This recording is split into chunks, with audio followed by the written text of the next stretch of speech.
My grandfather didn't knock. He just walked into my shop, looked around at the empty chairs and said, "Tyler, where are all your clients?" I looked up from sweeping hair that wasn't there. "They canceled," I said quietly. "All of them.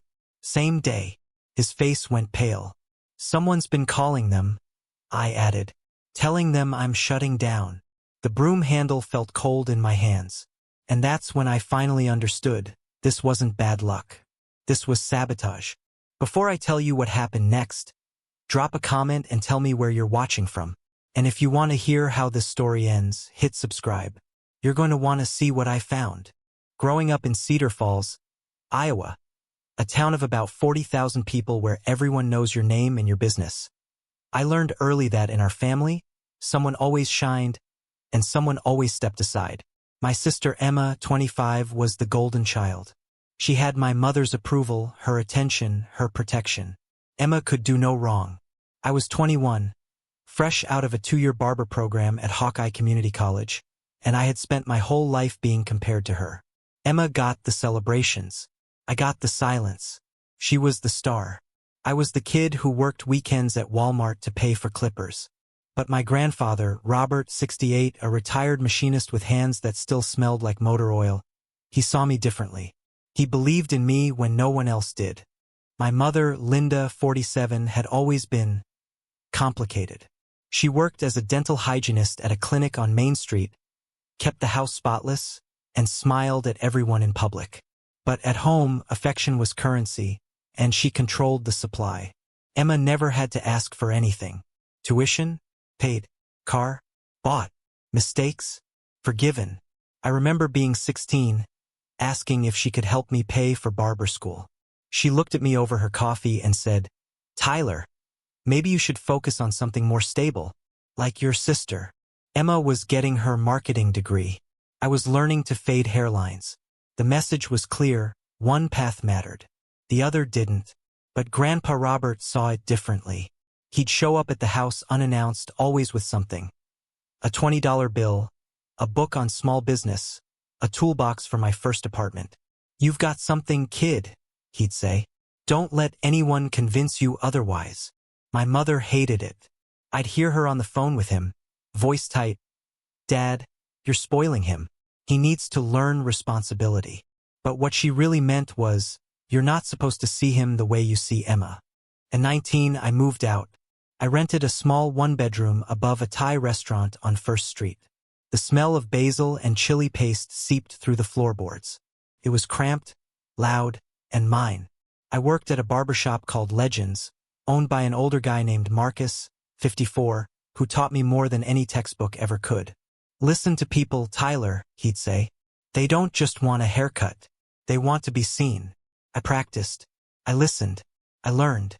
And slowly, I built a clientele: college students from uni, construction workers, a few older guys who liked my attention to detail. Then one day, Marcus pulled me aside. "You're ready," he said. "You should open your own place." I laughed. "With what money?" That's when Grandpa Robert called. "Tyler, I want to help you open that shop." I was standing in my apartment, phone pressed to my ear, barely breathing. "Grandpa, I can't ask you for." "You're not asking. I'm offering.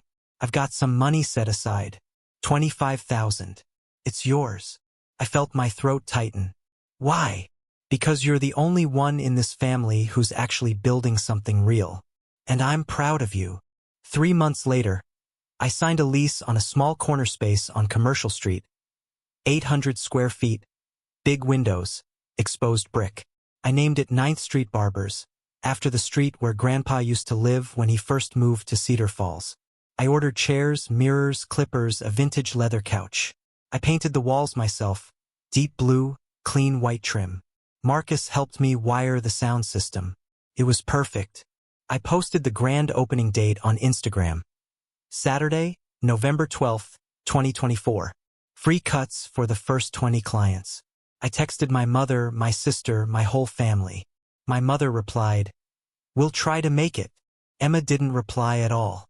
Grandpa Robert was the only one who showed up. We stood together in the empty shop at 9 a.m., waiting. By noon, only 3 people had walked in, all strangers. By 3 p.m. I closed early. I told myself it was okay. Opening day jitters. Word would spread. But over the next 2 weeks, something strange started happening. Clients who had booked appointments canceled. One after another. Sorry, man. Something came up. I heard you might be closing? A friend told me you're not taking new clients. I didn't understand. I hadn't told anyone I was closing. I was just getting started. It was my friend Jordan, 22. A web developer I'd met at Legends who figured it out. We were sitting in my apartment, going over my nearly empty appointment book. Dude, this doesn't make sense, Jordan said. You had solid bookings. What happened? I don't know. They just stopped coming. Jordan frowned. Can I check something? He opened his laptop and pulled up my Instagram, my Google business page, my Yelp. Then he went quiet. Tyler, someone's been leaving fake reviews. I leaned over. My stomach dropped. 1-star review, anonymous, unprofessional. Shop's probably closing soon anyway. 1-star review, anonymous, wouldn't recommend. Heard the owner's unreliable. 1-star review, anonymous, save your money. This place won't last. All posted within the last 3 weeks. Who would do this? I whispered. Jordan kept scrolling. Then he stopped. Tyler, look at this. He pulled up my business phone records, the ones linked to my shop number. There were dozens of outgoing calls I'd never made. All to clients on my booking list. All made from the same number. I didn't recognize it at first. Then Jordan reverse searched it. Linda Morrison. Cedar Falls, Iowa. My mother. Jordan looked at me carefully. Tyler, I don't want to jump to conclusions, but this is your mom's number. I stared at the screen. Why would she call my clients? I don't know. But someone used this number to contact almost everyone who booked with you in the last 2 weeks. I felt something crack inside me.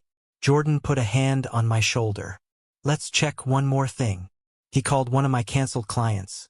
A guy named Dave, 40s, who used to come in every 2 weeks. Hey Dave, this is Tyler's friend Jordan. Quick question. Did someone call you about Tyler's shop closing? There was a pause. Yeah, actually. A woman called. Said she was his business partner and that he was shutting down, so I shouldn't bother coming in. Jordan's eyes met mine. Did she say her name? Linda, I think. I hung up. My hands were shaking. I didn't call her right away. I sat on my couch for an hour, staring at the wall. Part of me wanted to believe there was an explanation, a misunderstanding, a mistake. But deep down I knew. This wasn't confusion. This was intentional. She didn't want me to succeed. Not because I couldn't, but because Grandpa Robert had helped me. And in her mind, that was a betrayal. I wasn't supposed to be the one he invested in. I called Grandpa Robert. I need to show you something, I said. Thanksgiving. The whole family gathered at my mother's house on Olive Street, a tidy 2-story with a wraparound porch and too many fall decorations. My mother, my sister Emma, my father Dan, 49, a quiet man who worked in IT and rarely got involved, and Grandpa Robert. Dinner was perfect, as always. Turkey, mashed potatoes, green bean casserole. Emma talked about her new job in Des Moines. My mother beamed. No one asked about my shop. Finally, my mother looked at me and said, almost kindly, "So Tyler, how's the barbershop going?" I put down my fork. "It's struggling," I said calmly. "I've had a lot of cancellations." She nodded sympathetically. "That's tough. Maybe it's just not the right time." I looked at her.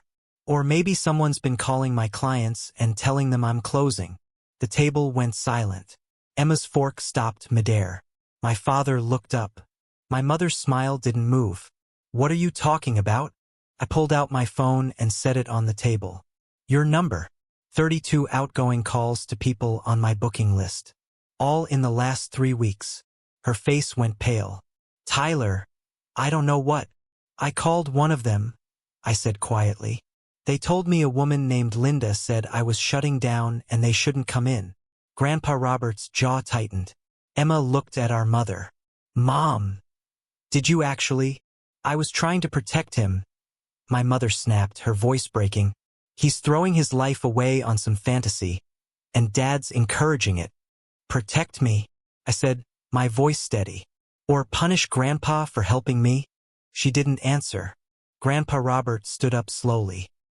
He looked at my mother, his daughter, and said, "You didn't protect him, Linda. You tried to destroy the one thing he built on his own." The room froze. "And you did it because you couldn't stand that I believed in him more than I believed in your version of him." My mother's hands were shaking. I stood up. "I'm done," I said quietly. My mother reached for my arm. "Tyler, please." "I'm not angry," I said, "but I'm not staying." I looked at Grandpa Robert. "You coming?" He grabbed his coat. We walked out together. 2 months later, 9th Street Barbers was fully booked. Jordan helped me rebuild my online presence. Marcus sent clients my way. Word spread, real word this time. I repainted the sign out front. Grandpa Robert came by most Saturdays, sat on the couch, and read the paper. One evening, he looked up and said, "You did this, kid." "Not me. You."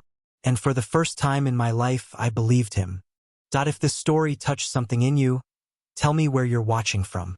And if you've ever had someone try to dim your light, share your story below. There are more truths to uncover. Subscribe if you want to hear the next one. I'll be here.